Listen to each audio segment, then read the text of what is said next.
Christ's sake, switch on. We've been talking for 9 months about forwards coming up to wingers and coming up to blokes. We are in a final and you won't do it.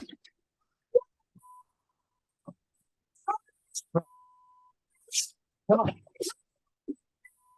Right, okay. Off. Yeah, he's coming up. Get him off. Rocket, we can't hear. We can't. Today's the day. Realised I was coaching a bunch of blokes that aren't there. And it's doing my head in. Shove the door up your... Boys, are we going to have a go or not? What the are you doing? Show me the fight. We're boys. Oh, it. Let's go.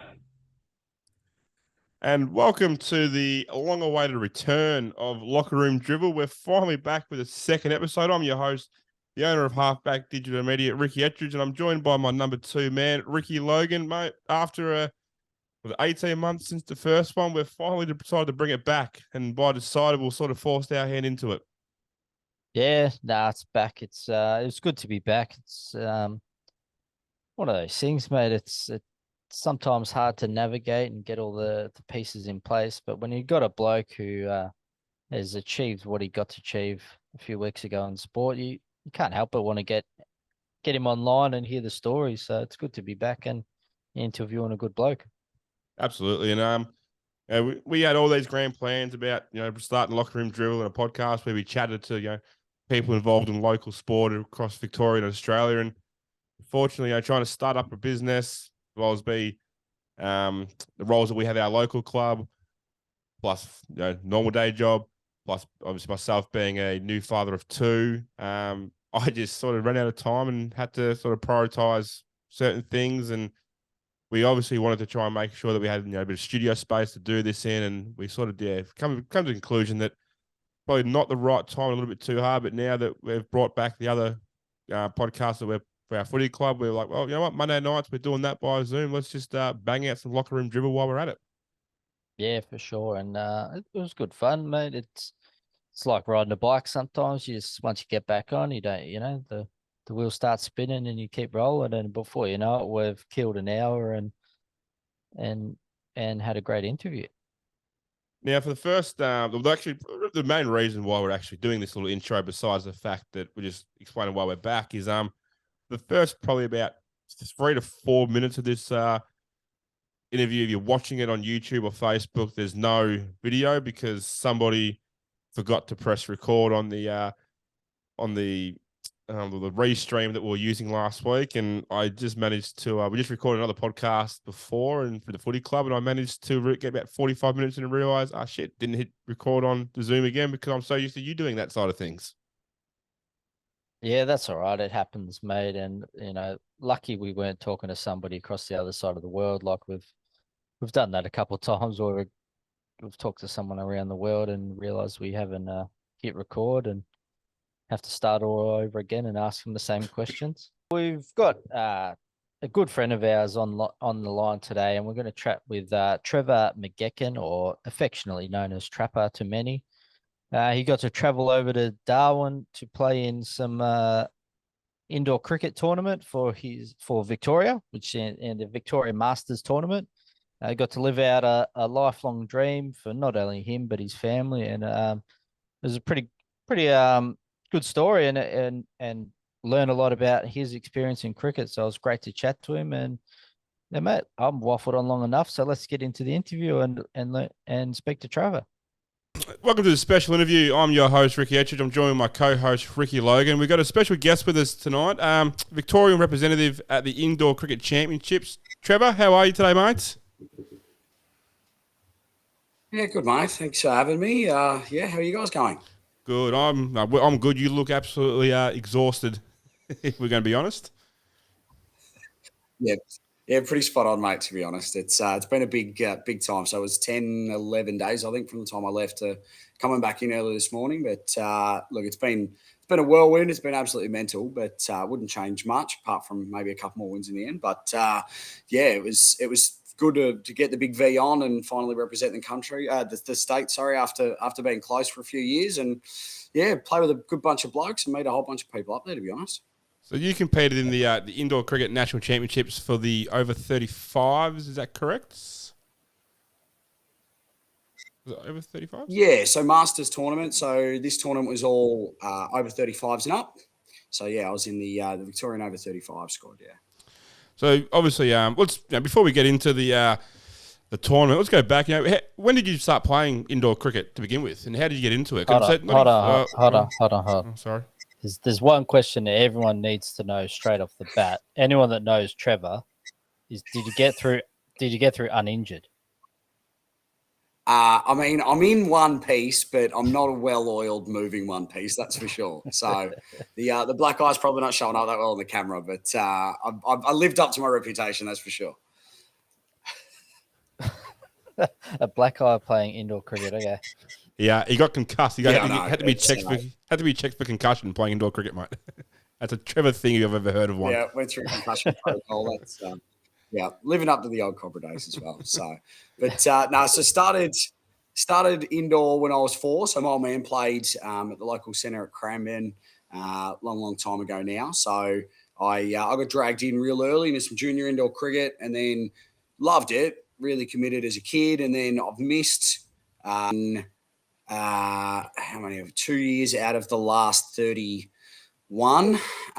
So a lot almost on the trot now, which is good. So not every season, every game, unfortunately, as you sort of alluded to. There's been a fair few injuries and all that sort of stuff on the way. But it's been building. I was in a couple of state squads, but never really got selected to actually go away under 18s, under 21s. So I was really close for a while there, and then to finally crack into the team that went away for the over 35s was it was great.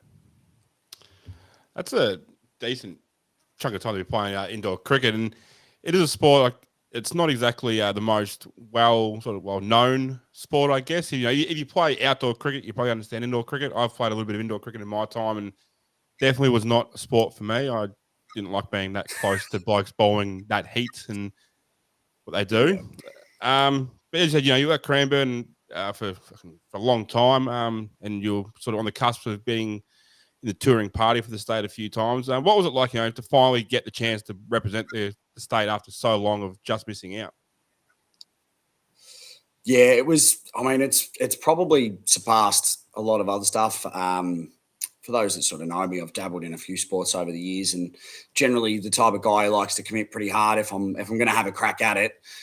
So to finally get there, so it was sort of my old man's dream for a long time to try and play Masters indoor cricket for Victoria. Just never really got there before he passed away. So it wasn't really just my sort of dream, but it was almost the whole family together. And I got that much going on outside of the sporting world at the moment. It probably wasn't an ideal year to go away, but when the opportunity came up, it was just one of those things I just had to make sure I committed to and really went in both feet really and see what was going to come of it, and whether I get to go again next year, if I get picked or not, who knows. But it was one of those opportunities. You just got to take both hands and really make sure that you leave no stone unturned about how well you can go, and see how well you pull up, I suppose, which right now feels a bit average. So leading into the tournament, obviously the team's got to all train together, I'd assume, and being the fact that it's Victoria, I know there was one night you were training down the road here at Casey Stadium, but whereabouts did you have to go and train? How many training sessions did you have as a team before you ventured up to the Northern Territory? Yeah, so this year was a little bit different. So normally we get about 16 to 18 training sessions before we go, and there was a bit of a mix-up with teams this year. So a bunch of guys that qualified for the 40s wanted to play 35s and were good enough, but it would have struggled. That would have sort of cut into the 40 side. So there was a bit of a sort of mix around and throwing players backwards and forwards. So we had about 10, 11 flat-out training sessions. It can be a squad of up to 12. We decided to take 11 this year and 10 Victorians, and then there was a WA guy who was almost like a playing assistant coach that came with us as well. So he's played a lot of cricket, loves his stuff, and helped because we had so many debutants this year. He got picked to come away with us. So we were training. So I live down in Gippsland near Currumborough Way. Casey's my closest centre, especially now Cranbourne's no longer around. The Kings have moved over to Carrum Downs. So we had a fair few sessions at Casey. I made it to Croydon. We trained at Northcote. We didn't train over the other side of the city, even though we had guys coming over past Melton to come over and train as well. And timings were anything from 9 o'clock Sunday morning to when we couldn't train Sunday with Mother's Day. I think it was another 9 a.m. Saturday morning, and then guys would go off and do their other stuff.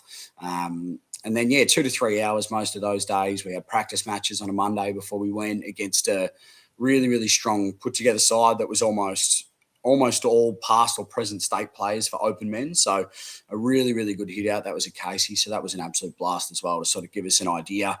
And then you hope it's close to what you're going to face up there, but you just really never know with so many debutants. So out of the 11 guys in the actual playing squad this year, 9 of us had never won a game for Victoria. So they really struggled last year, which is why there was the big sort of exodus and the big sort of new talent coming back in this year.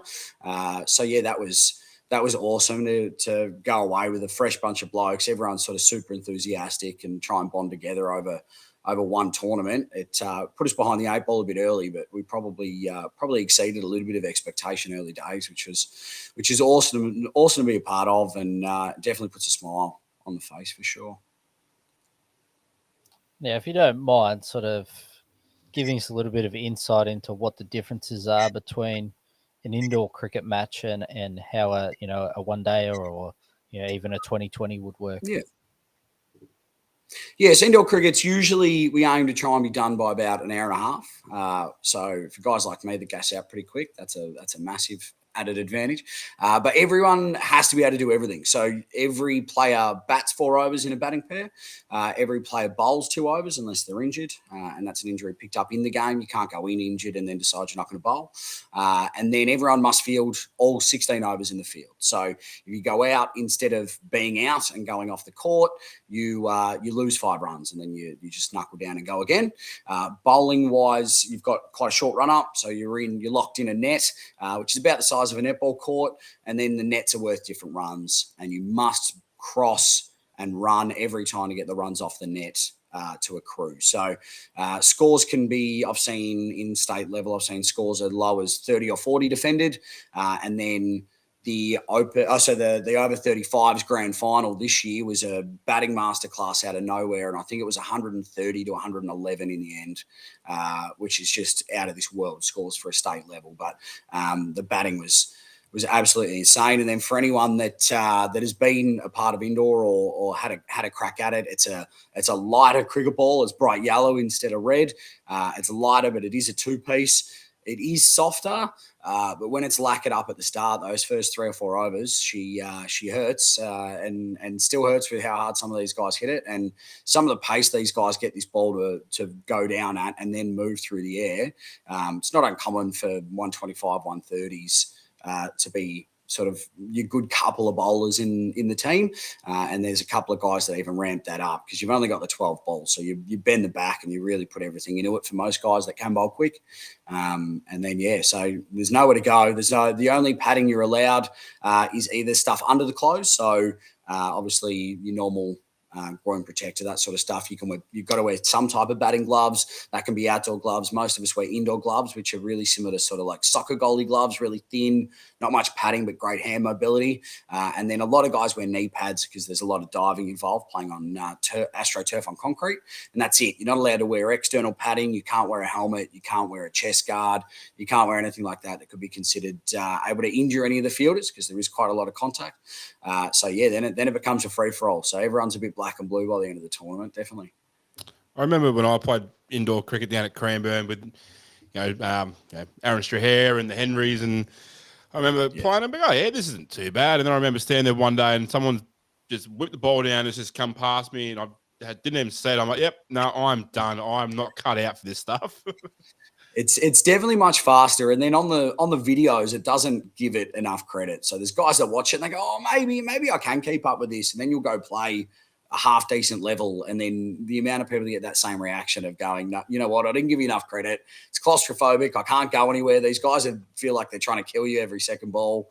A lot of guys smell a lot of leather because there's some quick bowlers that like to impress a lot of selectors and like to get the chest pumped out, and especially when you're my height, bowling bounces, and it's not that hard for most of these boys. So I cop a fair bit of it, but it's definitely a unique challenge. The batting's a little bit different, the bowling lengths are a little bit different, and then the fielding is out of this world fast, just because it does ping around like a pinball machine most of the game for sure. So before we get stuck, really stuck into the tournament, as you said, you played at Cranbourne before that. Unfortunately, shut down a couple of years ago. So where are you playing your local indoor cricket now, and who for? Yeah, so the Kings, so the same. So what we call Super League. So Super League is the ISV centres that play against each other. So they're getting a little bit less and less at the moment. A few centres sort of closing or moving, but we play out of Carrum Downs now. So we've just become the Kings rather than the Cranbourne Kings, which we used to have. And then there's Casey Stars that play out of Cranbourne there at the big stadium where they held Worlds at last year. And then we've got Croydon, Northcote, Knox in our division. And then there is a side that plays out of Springvale as well. And then there's Northcote sort of joined a lot of different centres together to try and get teams together on a Saturday. They play their own comp on a Sunday, but I think there's 6 centres that sort of join in together for the Renegades that play out of there, which is Geelong, Melton, Hoppers Crossing, Northcote, Bendigo, I think, as well. So yeah, they've got a fairly big talent pool.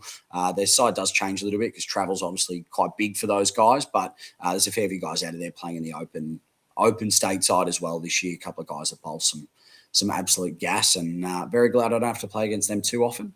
But yeah, Super League, we play generally Saturday afternoons, centre v centre, and that's our top division. So that's sort of your, in essence, that would be your VFL sort of thing. That's because there used to be a competition called Nickel, so National Indoor Cricket League, where you'd play, in essence, your VFL, and then the winners of every state's version of the VFL would then play against each other at a big tournament. And unfortunately, COVID killed that. There was some really good sides, great, and that used to be streamed online as well, and that was awesome. But the planning around it and the money involved, I think they just weren't able to recoup the money before COVID, and it's just never got back up post COVID, unfortunately. But yeah, Victoria goes pretty well in it. Never took out, I don't think, in the men's. I think the women's did take it out one year, which is absolutely incredible. And that was the Cranny King girls, I'm pretty sure, 1 year. So, yeah. As you said, obviously, COVID did put a damper onto one tournament. What was COVID like for indoor cricket? Obviously, myself and Rifty being heavily involved in local footy, we saw the consequences of COVID for a sport that's very, very well funded by the government. Everything like that. What was it like for a sport that, as far as I'm aware, isn't that, obviously wouldn't be as funded as good as local footy is? How did you guys manage to get through COVID? Struggled. Plenty of centres closed. It, in reality, probably what killed the Cranny Centre that had been around longer than I'd been alive. And that was the centre that I grew to love the game in, and my old man played. So definitely there was some tears shed when that centre had to move on, and they've revamped it into something else. It's not open yet, but I think that's turning into sort of an indoor play centre for rock climbing and a bunch of other stuff. But a lot of guys really, really struggled. It is a pretty tight-knit community that play indoor cricket. So a lot of people tried to band together where they could and help out owners, centre owners, and that sort of stuff. But if you're paying rent and then had to keep paying rent and couldn't play, because being an indoor sport, the regulations were pretty tight on it. And then an indoor sport with contact, it was almost worst case scenario, in all honesty. So we got shut down. I think we started our national, our sort of competition, our big league competition 2 years in a row. And I think we made it past round 6 both years, had to shut the whole thing down. No funding, no finals, nothing streamed. Very hard to get good sponsors. But thankfully, like I said, because it is a very sort of family orientated sort of feel within the community in indoor cricket, there were some companies that put their hand in their pockets where they could, but Cricket Australia was having enough trouble trying to fund and keep outdoor going and keep sending players around the world and do all that sort of stuff to sort of worry too much about us who don't really bring them any money. They do fund part of it, and that's what got the Masters up and going. But yeah, it definitely wasn't an easy time for indoor cricket. It's changed the landscape forever Yeah, it's unfortunate. I think a lot of sports, definitely as I changed the landscape. But yeah, indoor cricket, being the fact you said, it's indoor, and at that time, the indoor, just being indoors was hard enough, let alone trying to play sport indoors. So, Yeah. anyway, let's move into the actual tournament. So, you said you picked for the Masters tournament. From the sounds of our chat beforehand, you had a fair bit of travel to get yourself up there. So, where'd you have to venture off to, mate? And how long did it take you to get there? Yeah, so this was the first year in a few that wasn't just at Casey, which good in a way to get a bit of a holiday in, but definitely added a few more complications to it. So had to go all the way up north, up to Palmerston, NT, so 20 minutes from Darwin. Bloody hot, I tell you, coming from Melbourne this time of year to go. The coolest day we had up there was 31, pretty high humidity, and then you're playing in a tin shed almost in a desert. It definitely adds a bit to it. So to get up there, 6 a.m. flight out of Melbourne on a Thursday morning up to Brizzy, hour and a half, 2 hour layover, and then like another 4 hour flight, maybe 5 hour flight out of Brizzy into Darwin, and then get around there. So we're lucky enough to stay within sort of 7-10 minutes from the centre, which was nice. And then walking distance from a few of the other states that were staying there as well. So that was good. Most of the Vic teams were in the same hotel. The girls stayed somewhere else. But we had this year at the tournament, we had 35s, 40s, and 50s all in the same tournament, and then all in the same hotel. So plenty of pool rehab together, which was surprisingly cold considering they put the pool on the one side of the hotel that didn't get any sun, which at 7 a.m. every morning when you're used to 30 degrees, that hurt. It was almost like a big ice bath every single morning. But when you're as sore as I am now, you're bloody glad it was so cold, that's for sure. So I'm surprised someone wasn't just dumping bags of ice in it, to be honest. But yeah, it was a big travel up there. So I got up there last Thursday, and then the tournament kicked off on the Saturday. So it was nice to get a couple of days to acclimatise. We had training Saturday sort of lunchtime, and then first game Saturday afternoon. So yeah, it was good fun. So obviously, you said training Saturday afternoon or Saturday morning, first game. So how hot was it in that place by the time you guys rolled around for your first game? Because obviously you said, up in Darwin, it's 35 degrees at this time of year, and you do play in a tin shed on synthetic turf on top of concrete. And with the amount of body heat, I mean, I had a first birthday at my house yesterday with 40 people. It was 10 degrees, and the body heat inside was, I was sweating, let alone, trying to do indoor cricket in Darwin, for Christ's sakes. Yeah, exactly. And when you sweat like I do, it definitely adds to it. But the first couple of days, we were still trying to acclimatise. It was hot, but it wasn't unbearable, depending on the sort of style that you play. There's some guys that are quite good. They don't have to move all that much. They bat and bowl quite well without exerting themselves. The guys that have played before, they sort of know to leave a bit in the tank. But being a rookie, I probably went a little bit too hard early. Felt quite good the first couple of games, but most of us had 3 to 4 sets of playing gear because we were sweating through it, to the point where you could wring it out after every game. So, it was pretty full on. I was going through about 9 litres of liquid a day to try and rehydrate what we were losing. And then thankfully we only had one day that we played 2 in a day. So some teams played 3 or 4 days of sets of 2, like especially the girls, I think, played a fair few. And then last year, where they played almost every day was two games a day. So trying to do that with a squad of 12 and you've got 8 on the court, you've got to have lots of rotation. So everyone played minimum 3 games. Like I said, most of us were absolutely cooked. There was plenty of guys with heat stroke. There was a couple of guys that didn't know what state they were in at one stage. So that definitely added to it as well. And it was just another sort of level. There was not that many soft tissue injuries. I reckon last year in Melbourne, some of those guys from Queensland, Northern Territory, and that coming down definitely struggled more with that side of things, the hot to cold. The muscles just weren't used to it. But yeah, the fatigue by the end of the week, trying to play so many games. So I played 7 out of the 8 for our division. And by the end of it, I was borderline getting ruled out with just exhaustion because I just couldn't get back up and play again the next day. So, and then, cop the ball to the eye. Second last ball, our whole tournament, which was just a nice little parting gift from one of our players who decided to let it rip when I was right next to him and couldn't move. But look, it's a bit of fun. He ended up making the Aussie squad. So look, we'll forgive him for that. He had the tournament of his life. So there's got to be some bonus with it. You couldn't get away completely unscathed. Yeah, This wouldn't have been you participating in sport. exactly, mate. It's well, we realised, so first game got through completely scot-free, which is great. Second game, dislocated my thumb, had to get off and get that strap back up. Got back on and kept playing, which was great. Got passed by the physio the next day, and then was just getting through with a bit of exhaustion.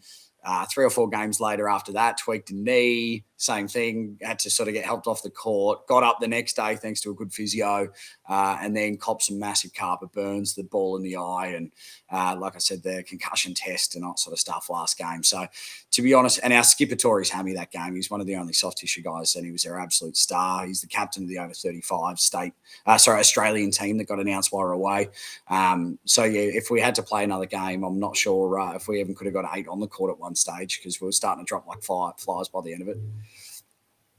So getting yourself up there, obviously, it's you spoke about, it's not exactly the most funded sport in the world, and you have to get sponsorship. I was, thankful enough that I was was able to help you out, sponsor you through Halfback Digital Media. If you don't mind me asking, sort of how much did it cost you to get yourself up there, and how much, how many sponsors did you have help them jump on board and help you out to get yourself up to Darwin? Yeah, and mate, really appreciate that, because I honestly couldn't have afforded it. For those who don't know, I'm a pretty recent business owner myself, so I launched my own thing less than 12 months ago. So to take pretty much 2 full weeks off income, I'm the only employee, so if I don't work, I don't earn. So that was, not only did the cost of the competition cost a fair bit, it was added sort of less income coming in that way, but flights alone cost me about $1,100 just to get up and back. We could have got it a little bit cheaper if it was earlier, but there was a mess around with dates and that sort of stuff, so we sort of had to wait a little bit. And then uniforms, if you go all out, sort of like I did this year, obviously never having played before, you want as much as you can, so it comes with jumpers, jackets, bag, drink bottle, like I said, 4 playing shirts, 2 sets of pants, skins, bunch of different stuff, hat, all that sort of stuff. Uniform cost me about $900 total, and then the competition with insurances, paying for umpires, all that sort of stuff costs just under $2,000, I think, all up as well. And then you got to add in a fair bit of extra stuff. So, like we set up rosin bags, so like weightlifter chalk bags and that sort of stuff. So that costs money, and then new shoes, because you need 2 sets of shoes. I couldn't dry my shoes quick enough to play in dry shoes, even with 2 pairs rotating, which was great, because I had one real nice shiny pair, which I got plenty of stick about. But when you go to a Masters tournament and you're wearing bright pink shoes, you probably set yourself up for a little bit of that.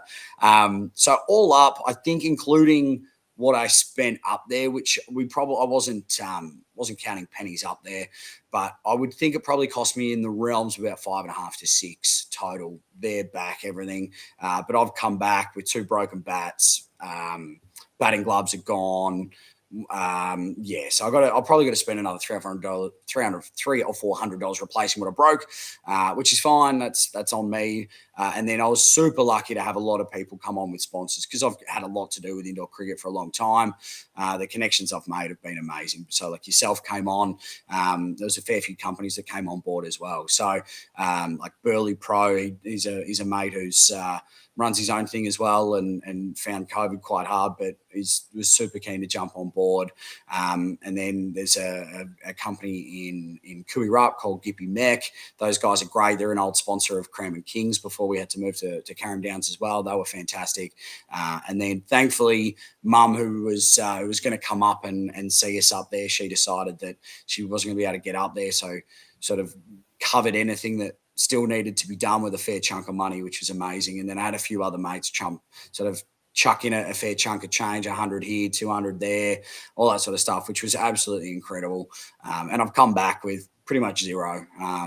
It's been a fair slog to try and get everything sorted and that sort of stuff. And you don't want to go up there and then not be able to hydrate because you can't afford to go buy Gatorades and all that sort of stuff. So to go up there and still have a bit of kitty and be able to sort of put all that aside and just do what I needed up there rather than having to stress about coin was amazing, and let me play the best tournament I could, which I'll be in debt and forever grateful of the people who helped me do that. And then hopefully I'll be in a position where I can do that for other people down the track as well.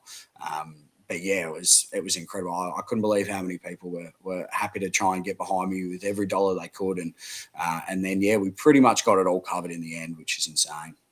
That's incredible. Yeah, it's good. To have local businesses support, somebody that, wasn't just your dream, it was your man's dream as well to play for the state. So that must have been even more special for you. Now, I'd be wrong and probably rude if we didn't, obviously we're all fathers of kids here, be rude and wrong if it was not to ask you, how did the wife take you just up and leaving the kids for a couple of weeks? Very, very good question, and probably one you don't want to ask her, to be honest, because I don't know if it's kid friendly will be the answer. So Mum came on, so she wanted to watch most of the games as well. So we had some of the games live streamed, and Cricket Australia were meant to do all the games, and then decided to only do finals a couple of days out, which was a bit of a bummer. So the states had to sort of throw some dodgy live streams up themselves. So Mum actually took the whole week off to watch the tournament, and decided to let my wife keep working. And she came up and looked after the kids and got them off to school and did all that sort of stuff. So moved in and was absolutely incredible to allow that. But the first conversation was, no, dream on. You're not going. We can't afford it. There's no chance. And then as we sat down, we did the numbers. Everyone was coming out and realising how important it was for not just me, but for Mum and the people that have been around me and my game of indoor cricket for as long as they have. It was sort of, she realised that it wasn't something that we could just say no to. And I have been lucky to do some pretty crazy sports stuff over the years as well. I've got over to New Zealand for a fishing competition, that sort of stuff as well in the past. So she's not unused to me sort of announcing that, hey, guess what? I got picked in this, time to start saving. But she's been incredible the whole time, and longest I've been away from my kids. And really good to get back and see them today. They were over the moon, ecstatic, mate. It was almost as good as getting up there and winning a game, to be honest, coming back and seeing them and being able to just give them all a hug and that sort of stuff. Because it is mentally hard. Obviously, you go out there, you bust your guts, you give everything. But then as soon as the tournament's over, all you want to do is spend it with your family and get them to sort of share it with them, and not be able to do that sucks. But every tournament can't be played in Melbourne, because then other people don't get the same sort of experience of being able to play near their families and that sort of stuff. So hopefully one day I'll get to play in Melbourne and they can come down and watch in person. But the kids apparently now think I'm a superstar because they saw me on TV, even though it was just a live stream Chromecasted onto a TV. I'll claim it. They think I'm some big wig now. They're going to go to school and tell everyone, I'm pretty sure. Yeah, nice. I would have given the kids fair bit of joy seeing their old man up there, not only getting to live out your lifelong dream, but doing it for your old man as well. That's pretty bloody special. And everyone, again, anyone that knows you knows how much of a hard worker you are. And doing the job you do is not a job that people would willingly get into, and then deciding to start your own business not too long ago. It's probably the toughest year for you to do it, but it was amazing that those sponsors come on board and helped you out. And there's a few less possums you got to catch to make up the money for. Yeah, exactly, mate. Pest control at its time can be a pretty hard gig, but getting up to Darwin, actually, I was annoying the entire squad because we keep driving past termite mounds and all these big cockroaches and stuff everywhere. I'm trying to make the bus stop and go look at mounds on the ground and kick them over and see what species they are. And so I was nerding out up there the whole time. But yeah, it was incredible to be able to do it. Like you said, it was, in all honesty, if you could dial up the right situation, 10 months after you start your own company and you solo employee trying to set up and do it all the right way, isn't the year to do it. But with what has happened in the past and me being, so it's called the shadow player, so literally the next player selected 4 years in a row and not being able to go, I wasn't chancing it at the moment. And for those that know me and my sporting history, like you sort of alluded to before, the injury list is quite extensive and quite severe. And in all honesty, I don't know if I'll physically be up to the task next year. Especially the brand of indoor cricket I play. It's pretty high impact, high intensity. I try and get everything out of myself every game, to the point where my state coach was screaming at me I wasn't allowed to talk or move out of a little box on the court for 2 or 3 games because I was absolutely burning myself out and couldn't even talk at the end of the games. And the trainer was having to take care of me for an hour or two after each game. I wasn't able to get to anyone else because I was absolutely gassed. There was nothing left in the tank from halfway through the week. So to finish the tournament and play the last game as well was quite important to me. But mentally, sort of mental toughness is probably one of my my sort of key strengths, I suppose. I'm not overly skillful. I'm not one of these guys that can dominate a game myself, but doing the 1%ers when the other guys are switched off and trying to do them better and sort of repeatedly over and over and over again when these other guys can't. That's sort of where I try and sort of sit my game and sort of build from there, because that's something I can control. I can't control how fast I bowl sometimes, which is very slow,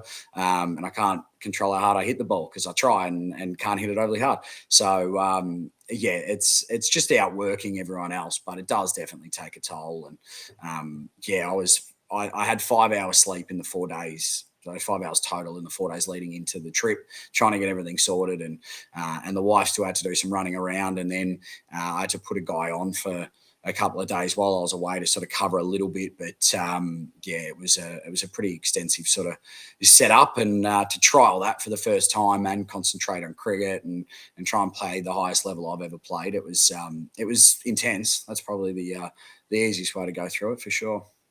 So in your 8 games up there, so you obviously didn't make the finals, but so how many games did you guys win?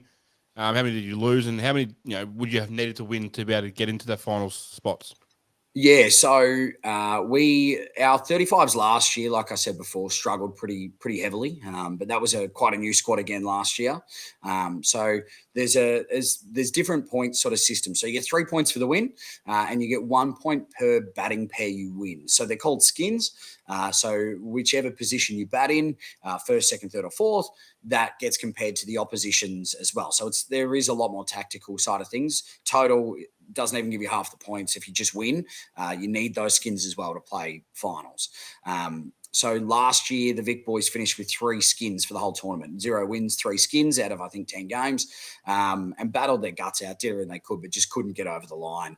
They were very close a lot of games. So first game this year, it's called, we took all 7 points off South Australia first game up. So that was absolutely ecstatic. We all clicked pretty well. We didn't know our best 8 at that stage. We were told 20 minutes before the game who was going on the court. We had no idea. The only guy really that was picked first was the captain, and then the other 7 were just who we thought trained well. And there was probably a couple of guys that didn't sort of react to the heat well and probably played themselves out of a game in that training session, but worked their way back in. And a couple of guys that probably did the opposite. It was that close for all 11 guys in the squad. So we got 7 first up. Second game versus Queensland, who are the benchmark every year. Those guys are absolutely insane with their professionalism and just how well drilled they are. Their squad was picked in September, and they've been training well together then. So we took 2 skins off them, 2 skins off New South Wales straight after them, who are usually up there as well. And then we sort of started to struggle. The fatigue started picking up, and then we had to rotate guys. So trying to work out our best 8 from there sort of struggled a little bit. We dropped some games we felt that we really should have won because we pushed Queensland and New South Wales to the last over both games. And then we lost against North Queensland, who we felt we were a better side than. They played a very different brand of cricket, but they ended up knocking us off, unfortunately. And then we started the whole thing again. So South Australia, we played them again. We got our second win of the tournament, but only took 2 skins off them that time. And then 2 skins off Queensland, came down to the last ball. That was incredible. All of us got up to play our best cricket that game. And then they were rattled. They thought we were going to get them.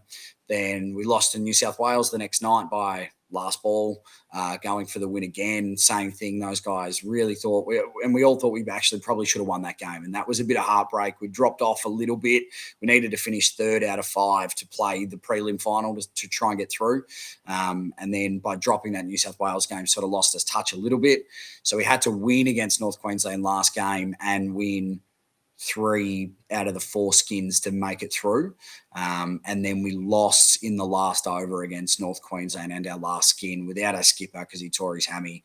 I was really fortunate enough to be selected to captain once he went down. So our vice captain wasn't actually in the 8 for the last game there. So I got to captain my state for the last few overs of the tournament as well, which is an absolute privilege I'll never forget. But so we missed out on finals. I think it ended up being by about 6 points because we ended up going down to them. But it was right down to the wire every game.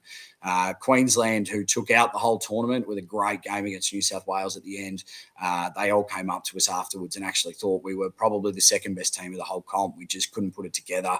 And with such a lack of experience, so we had 6 debutants to state cricket, 9 guys that had never won a game for Victoria, to push those teams as hard as we did.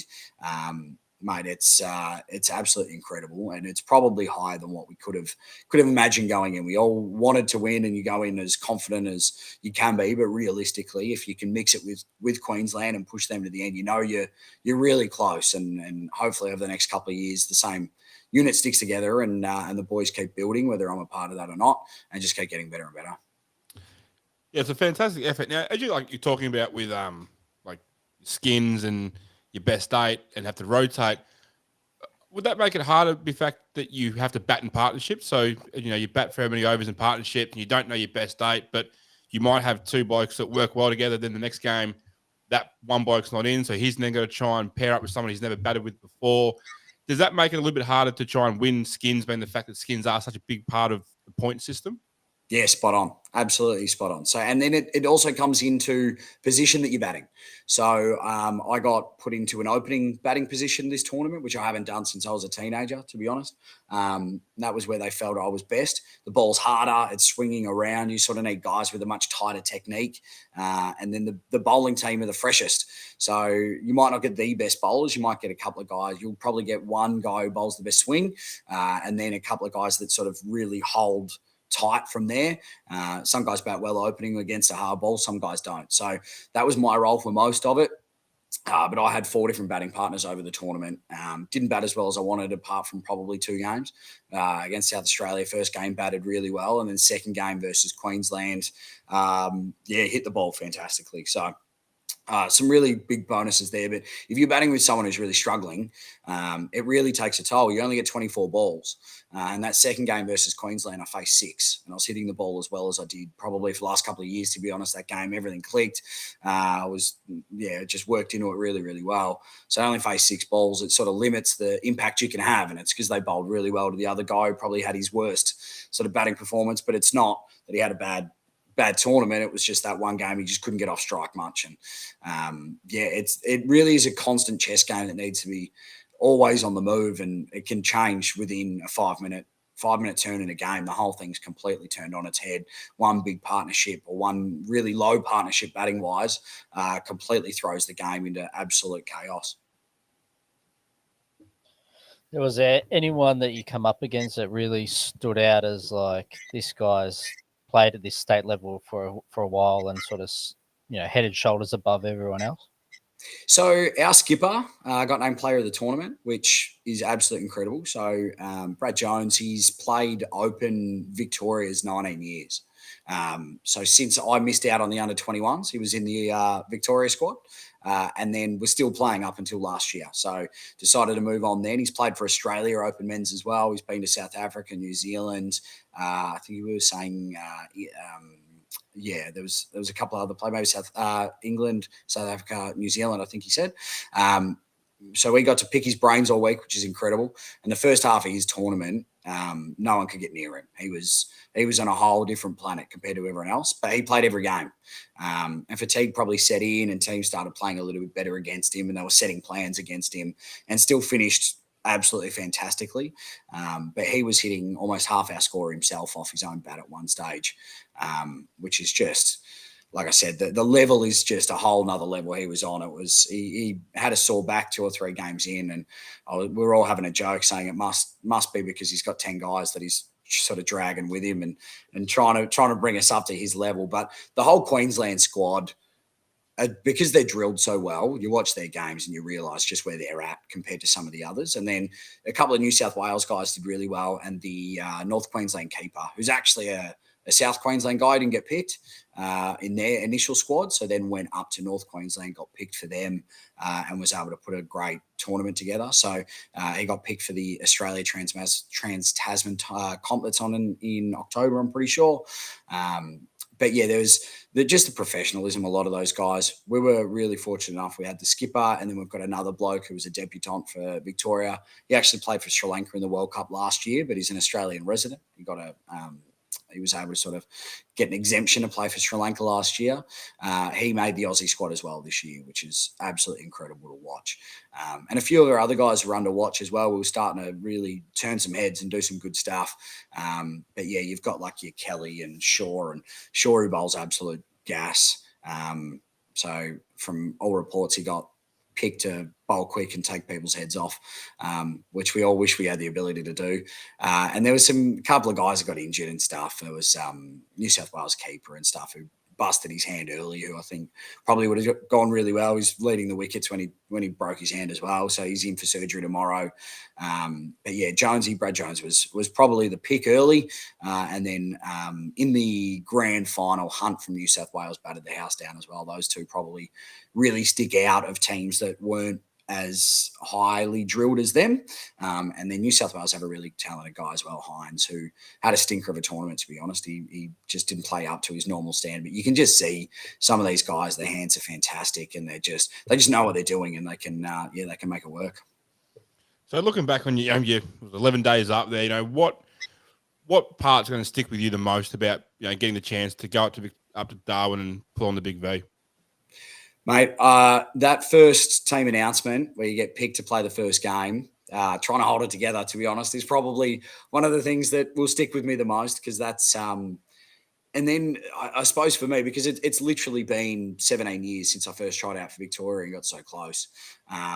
So to hold it together after that and then try and play, because it's not the job that's over at that point. It's the opportunity that starts. So for me, that was something that was massive. And then be able to make the phone call home of, you know what, I'm picked. This is where the stream's going to be. You get to watch me wear the big V for the first time ever. And to get that first win and be around the boys was fantastic. But the mates you make up there, not only Victorians, but guys from other states. So it's probably the huge advantage over the Masters. The do or die once the tournament's done is probably a step back. It's not still enemies. Everyone's just still trying to be mates, and that sort of stuff is going to be something that I'll treasure forever, to be honest. Just the memory of walking out there the first time and doing all right, and then getting that first win, as well as all the mateship for sure. One thing that I think probably could have asked earlier, what were the crowds like? Were there decent locals come down to support, or was it sort of just the families of people that have travelled up for the tournament?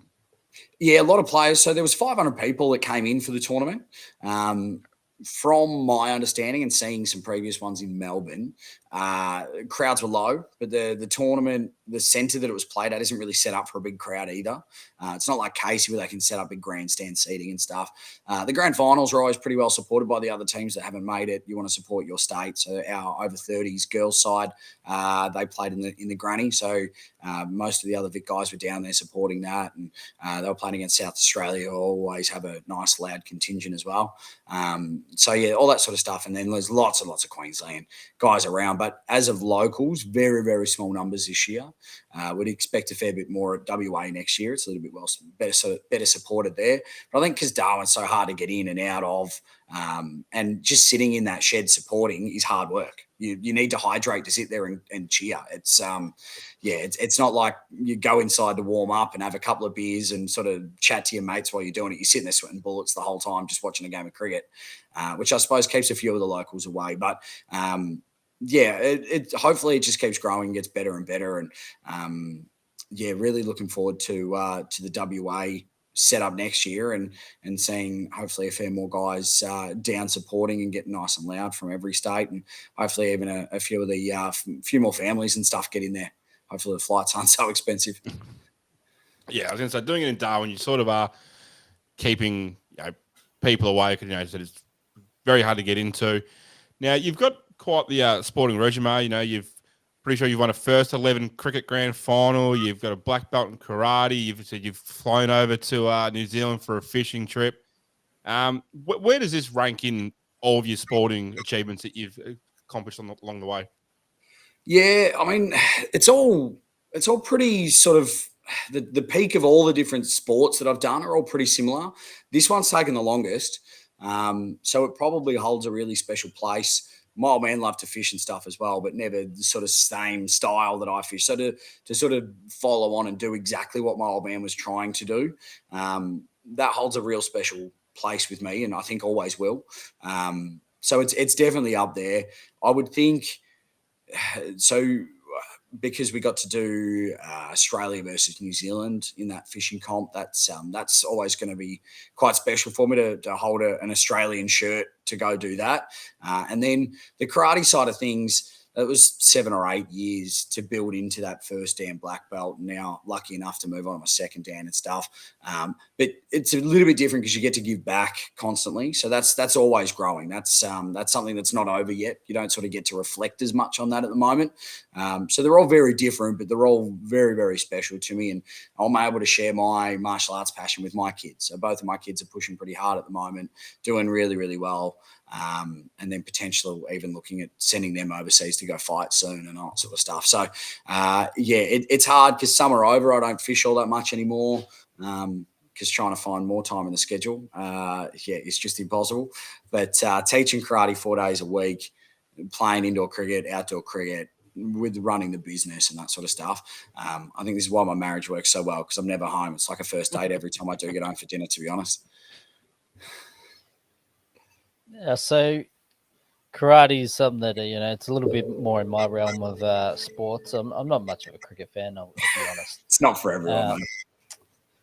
But what sort of got you into karate, and how did that sort of hand-eye coordination and stuff you gained from cricket and all years of playing cricket, how has that helped you with your karate? Yeah, so I started karate when I was really young. So and for those that have only known me as an adult, this will come as an absolute ridiculous shock. But I was an incredibly shy kid. I had a crippling stutter until I was sort of 5 or 6 to talking to anybody new. I just couldn't create a conversation with anyone because I was just so anxious and sort of embarrassed to talk to anyone the whole time. It definitely made it a little bit tricky for me. So got put into karate to help that confidence and sort of that self-belief when I was a kid, and committed really hard as a kid. Was training 5 or 6 days a week as a 7, 8, 9-year-old, which was awesome. Had some people really backed me in there, which was fantastic, but probably burnt out, went a little bit too hard, and not many people had sort of worked out where to pull the reins a little bit because no kids that had sort of trained that hard and shown that much enthusiasm. So instead of pulling a rein and saying, well, let's keep enthusiastic, they sort of just let me go. And by the time I got to sort of 10, 11, I'd already achieved a fair bit and had to a 10-year-old, you tell them there's still 2 years until they can progress any further. I mean, it's 20% of your lifespan that you're telling a kid to wait. It's not the same as telling an adult that they've got to work for 5 years for something. So I took a long time off, and then we were seeing pretty similar sort of stuff in my son. He didn't really like talking to new people. He wasn't overly confident. And then the hand-eye coordination thing was big for him as well. He never really fell in love with cricket or football or anything like that. So we got him started when he was 4, and I made the phone call to the same style that I did as a kid and rang the head honcho and said, oh, look, I did the same style. I know you like to start him at 5, but he's 4.5, and hopefully I can sort of help him because I have done the same style. And Cancho Terry sort of said to me, you know what, what's your name? Told him, and he remembered me from almost 20 years ago, which was absolutely incredible for me. And he said, I'll tell you what, he can start at 4.5, but you've got to jump on the mats and help him. And for me, in my mind, I went, easy. I'll just train every second week and help him, and he can train every week or whatever.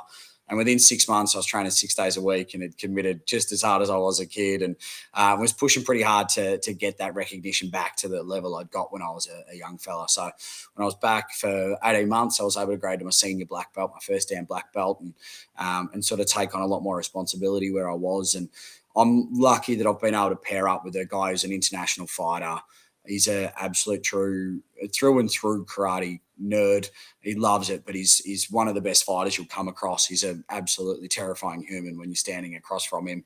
But the confidence he's been able to help with me and instill into my kids, and he's younger than me, but the amount I look up to this guy is absolutely insane. And then, my kids to follow along. I'm pretty sure he's more of the hero than I am. Might change after this week, who knows? But seeing Jack go fight overseas and stuff was massive for them.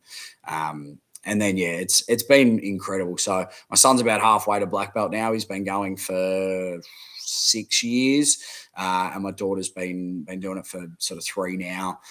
They both do their full contact fights.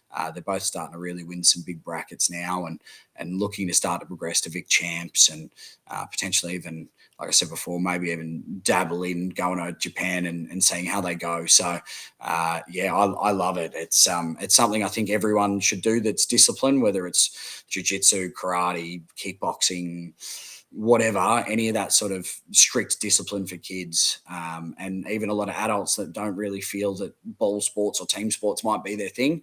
You get that camaraderie of training with people, but you're still in your own head, and it's up to you to keep trying harder and improving. And a lot of the time it's about the people that you train with rather than just yourself. But I'm lucky enough to fall into absolute incredible group of people who have supported me from day dot of walking back in those doors, which was absolutely terrifying, but one of the best things I ever did, to be honest. And what style of karate is it that you? Yeah, so the style that I'm in, it's called Lung Fu Pai. So it's a mixed martial arts. There's a bunch, so not MMA style. It's a sort of, they incorporate a lot of different types of style, and they call it sort of a freestyle. And then we dabble in full contact karate as well. So most people would know a Kyokushin style, so where you can't punch to the face, which is how you keep this looking half decent apart from the black eye. And then you can punch from the shoulders to the waist, and then you can kick anywhere from the feet up, pretty much. Obviously, no groin shots. But you can kick to the head, knock people out. Those rule sets, they state pretty much, if you can't get your hands up and defend your own head, that's on you. So it's pretty full on. So the Shorin Kempo is the full contact style that we sort of train with. But the Kyokushin is sort of the more famous version of it. And then, there's big tournaments over in Japan and Thailand and all that sort of stuff. So it's, I do dabble in some kickboxing and stuff. I don't like discluding head punches all the time. I think you sort of get into a bad habit if you're only sport fighting one type of style. It is quite important to get a bunch of different things going. And then eventually I'll get into some grappling. But like I said before, trying to find some more time in the calendar to add another class in a week is getting trickier and trickier. Do yourself a favor, Ed Dog, and look up some Kyokushin karate on YouTube and watch some of these guys. The kicks they can, the power they can generate in close, like they're not standing back at range, are they? They're like, these guys are right there within punching distance, and they kick a bloke in the head. It's unbelievable. Well, if you can send me how to spell that and put it in my YouTube, that'd be great, please. Because I'll be sitting there down looking at something and be like, oh, look at this. You're like, no, that's not it. That's fantastic. So it's it is a different realm. Some of these guys are absolute freaks, and with head kicks involved, obviously that's quite a big thing that a lot of people try and train, throwing a head kick from very close. So, and then it's funny, every country has their sort of style of that type of Kyokushin sparring. A lot of your Iranian guys, they fight literally foreheads touching. And for them, that's how they stop the head kicks, because they don't want any distance. And the Japanese guys are super relaxed. It looks like they don't care. They don't burn any energy where they don't need to. Their hands are relaxed. They fight like this the whole time until they're punching, because it's bare knuckle. There's no hand wraps. You can't burn any energy on any other way that you can't afford. So really good foot movement a lot of the times. There's a guy in Thailand at the moment, Junior McGuinness, who is in the Shorin Kempo style. He won worlds at one stage. And you just see him, he looks like he's ready to go to sleep the whole thing. And then when he'll burst for 10, 15 seconds and then absolutely terrify how hard he can hit someone. And then he just relaxes again. And that's where I'd love to get to. I'd love to get overseas and get a fight under the belt. But it's a long way off at the moment. I've got a fair bit of fitness to do. I'm trying to cut down to make it a lightweight. My last kickboxing fight was heavyweight, so I weighed in at 89. So when you're 5'7", that's not really manageable in head kicking competitions because they're all mid 6 foots and I become a very, very easy target. So I'm trying to cut to lightweight, which in our divisions is 70 and under. So I'm down to about 78 now, but now it gets hard. Now it hurts. So we'll build towards it. Hopefully, slowly take the last few off. Now to bring it back to cricket, how did when you restarted this karate later in life? How did it sort of affect your cricket? Did it help with your sort of batting and stuff, with your footwork and that, getting back into that karate stuff? Absolutely. So indoor cricket, great for footwork because you've got to be switched on all the time. So most of us wear basketball shoes because the movements are pretty similar. You stop, turn, jump, all that sort of stuff on a dime. So karate side of things where you've got to be able to generate power off one leg and potentially off balance on one leg and still be strong enough for that. Really helps. You get a lot of leg strength, especially with that Kyokushin style kicks. You get a lot of leg strength. So it definitely helps with that.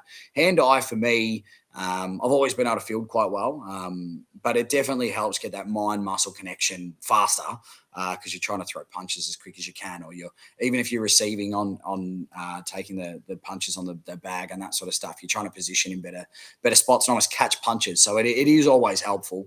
And then the fitness side of things, if you're going to take it seriously, like we like to, we sort of consider ourselves one of the fitter dojos around. So we push that pretty hard and we don't let people get away with just cruising a lot of the time. If you're going to train with us and train to fight, you may as well go as hard as you can and see where your body can get to and then taper back off from there. Yeah, nice.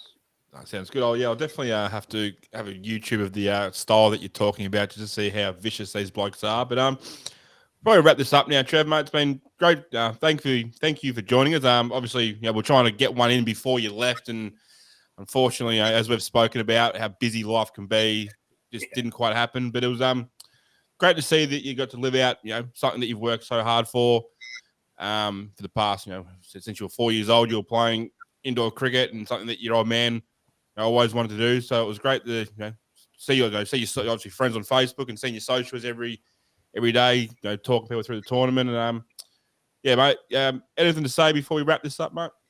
No, just thanks, guys. I appreciate it. I really appreciate all the sponsors that jumped on board. It's one of those things that some people don't really realize what they're doing when they're able to, even if it's $20-$50 or whatever, they don't think about it usually twice after they've done it. But what it means to the people who get to go away that have been pushing as hard as I have for as long as I have, it's something that we don't ever forget. So that sort of stuff, if you can support any sort of local sport or local sports person trying to push to the next level, I encourage everyone to jump on board. And I appreciate you guys giving me the platform to say thanks to those people who have done that and showing interest in it as well. The more knowledge we get about it, it's not a small sport, but it's definitely not as popular as it once was with the indoor cricket, with a couple of the BBL players and stuff that do bounce in between. There's a little bit more traction to it at the moment, but definitely look it up. The Trans-Tasman's Masters in October, that it should all be live streamed as well. And then the Open Indoor Cricket Tournament's coming up. I think that's late July. I can give you the dates on that once I find it. But definitely look it up. It's all over Facebook. Indoor Cricket Victoria is a good one to follow, or even Indoor Cricket Australia. Jump on board with those, follow it, and then jump down to a centre and try it. See how you go. Like I said, on the streams and stuff, sometimes it looks a little bit one step behind, but once you're stuck in those nets, there's nowhere to go. She takes a whole different form on, and you get a different appreciation. So definitely get out there and have a crack. Beautiful. Thanks for joining us, mate. And hopefully, maybe next year you might be off to WA if the lovely wife allows you to go again.